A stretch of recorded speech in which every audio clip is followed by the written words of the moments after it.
ایک شخص آیا نبی پاک صلی اللہ علیہ وسلم کے پاس، حضور نے اپنے گھر میں پیغام بھیجا کھانے کو کچھ ہے؟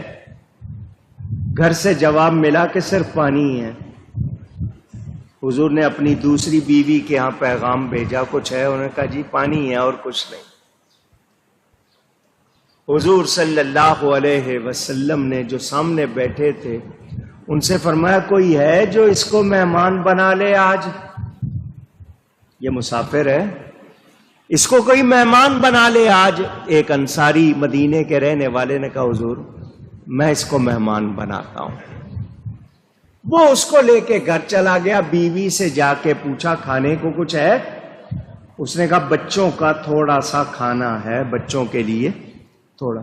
اس نے کہا بچوں کو کسی طرح بہلا کر سلا دو، یہ میں مہمان لایا ہوں، کھانا اس کے سامنے رکھنا ہے، اور جب کھانا رکھو تو چراغ بجھا دینا، چراغ، تاکہ پتہ چلے ہم کھا رہے ہیں، ہم نہیں کھائیں گے، صرف وہی کھائے گا، کیونکہ اتنا سا کھانا ہے سب نہیں کھا سکتے۔ ایسا ہی کیا انہوں نے، بچوں کو سلا دیا، چراغ بجھا دیا، اس کے سامنے کھانا رکھ دیا، اس نے کھایا، یہ خود بھوکے رہ گئے۔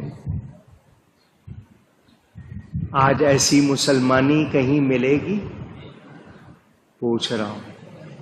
اس صحابی کو اس پر کتنا اجر ملا، وہ تو اللہ کی شان، مگر کیا ہم میں آج ایسا جذبہ ہے میں اپنا کھانا دوسرے کو دے دوں؟